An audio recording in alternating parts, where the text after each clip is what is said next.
নমস্কাৰ। আত্মসহায়ক গোটৰ মহিলাসকললৈ দিবলৈ লৈছোঁ ডাঙৰ আপডেট। যিসকল আত্মসহায়ক গোটৰ মহিলাসকলে অমৃত বৃক্ষ আন্দোলন আঁচনি 10,000 টকাকৈ নিজৰ বেংক একাউণ্টত পাব বিচাৰে, সেইসকল আত্মসহায়ক গোটৰ মহিলাসকলে ভিডিঅ'টোত ক্লিক কৰিছে যদি অনুগ্ৰহ কৰি ভিডিঅ'টো স্কিপ নকৰি প্ৰথমৰ পৰা শেষলৈ চাই থাকিব, কিয়নো অসম চৰকাৰে আত্মসহায়ক গোটৰ মহিলাসকলক 10,000 টকা প্ৰদানৰ ফৰ্ম অহা 18 জানুৱাৰী তাৰিখে ৰিলিজ কৰিব বুলি ইতিমধ্যে ঘোষণা কৰিছে। তো কোনবোৰ মহিলাই 10,000কৈ টকা পাব আৰু কি প্ৰমাণ পত্ৰৰ প্ৰয়োজন হ'ব আৰু ক'ৰ পৰা ফৰ্ম লাভ কৰিব, বিস্তাৰিত সকলোখিনি তথ্য জানিবলৈ অনুগ্ৰহ কৰি ভিডিঅ'টো স্কিপ নকৰি প্ৰথমৰ পৰা শেষলৈ চাব আৰু মোৰ চেনেলত নতুন হ'লে প্লিজ চেনেলটো ছাবস্ক্ৰাইব কৰি মোৰ লগত থাকিব আৰু ভিডিঅ'টো শ্বেয়াৰ কৰি আপোনালোকৰ বন্ধুবৰ্গকো চোৱাৰ কাৰণে সুযোগ প্ৰদান কৰিব। তো আপোনালোকে মোবাইল স্ক্ৰীনত চাব পাৰিছে এনেকুৱা এখন আপডেট আহিছে। ইয়াতে কি লিখা আছে পঢ়ি শুনাই দিছোঁ, অনুগ্ৰহ কৰি ভিডিঅ'টো স্কিপ নকৰি চাই থাকিব।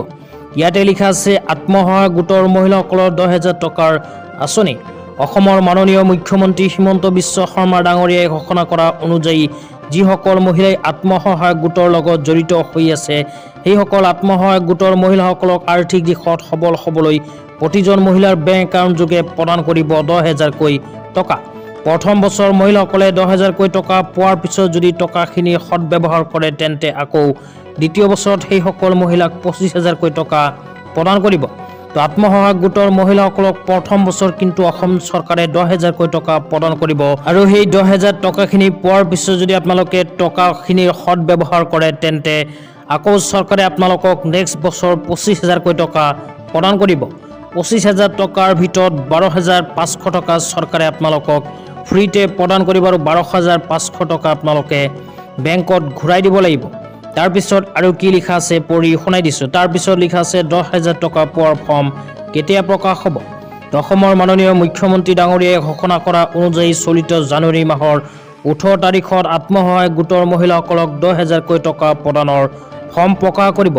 তো অসমৰ মাননীয় মুখ্যমন্ত্ৰীয়ে ঘোষণা কৰা অনুযায়ী অহা 18 জানুৱাৰী তাৰিখে আত্মসহায়ক গোটৰ মহিলাসকলক 10,000কৈ টকা প্ৰদানৰ ফৰ্ম প্ৰকাশ পাব। তাৰপিছত কোৱা হৈছে গোটৰ মহিলাসকলে ফৰ্ম ক'ত পাব। তো ফৰ্মখন যেতিয়া প্ৰকাশ হ'ব তেতিয়া আপোনালোকে ফৰ্মখন ক'ৰ পৰা কালেক্ট কৰিব এতিয়া জনাই আছোঁ।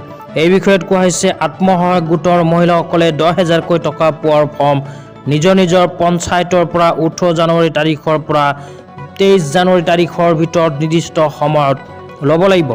আপোনালোকৰ পঞ্চায়তত গৈ খবৰ ল'ব যে আপোনাৰ অঞ্চলত 10,000 টকাৰ ফৰ্ম কিমান তাৰিখে প্ৰকাশ কৰিব।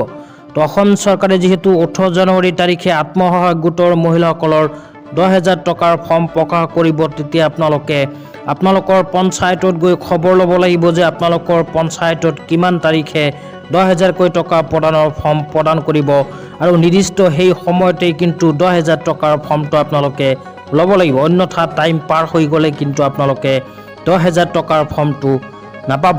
তাৰপিছত আৰু কি লিখা আছে আপোনালোকক পঢ়ি শুনাই আছোঁ, অনুগ্ৰহ কৰি ভিডিঅ'টো স্কিপ নকৰি চাই থাকিব। তাৰপিছত কোৱা হৈছে যোগ্যতাৰ ভিতৰত কোৱা হৈছে যিসকল জেনেৰেল কাষ্টৰ মহিলাৰ 3টাতকৈ অধিক সন্তান থাকিব সেইসকল মহিলাই কিন্তু 10,000কৈ টকা নাপাব। লগতে SC ST OBC কাষ্টৰ মহিলাৰ 4টাতকৈ অধিক সন্তান থাকিলেও কিন্তু 10,000 টকাকৈ নাপাব।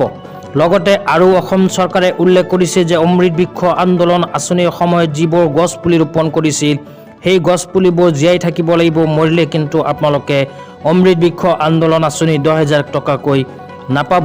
লগতে কি প্ৰমাণ পত্ৰ ৰেডি কৰিব লাগিব এতিয়া আপোনালোকক জনাই আছোঁ। প্ৰথমে আপোনালোকে ৰেডি কৰিব আপোনালোকৰ আত্মসহায়ক গোটৰ ৰেজিষ্ট্ৰেশ্যন চাৰ্টিফিকেট। তাৰপিছত যিবোৰ সদস্য আছে গোটেইবোৰ সদস্যৰ পান কাৰ্ড, আধাৰ কাৰ্ড, তাৰপিছত ভোটাৰ ID কাৰ্ড, স্কুলীয়া শিক্ষা যদি আছে তাৰ প্ৰমাণ পত্ৰ। সাধাৰণতে এইকেইখন প্ৰমাণ পত্ৰ আপোনালোকে ৰেডি কৰি ৰাখিব। যেতিয়া অসম চৰকাৰে 10,000 টকাৰ ফৰ্ম ৰিলিজ কৰিব তেতিয়া লগে লগে আপোনালোকে এইকেইখন প্ৰমাণ পত্ৰৰ সহায়ত ফৰ্মখন জমা দিব পাৰিব।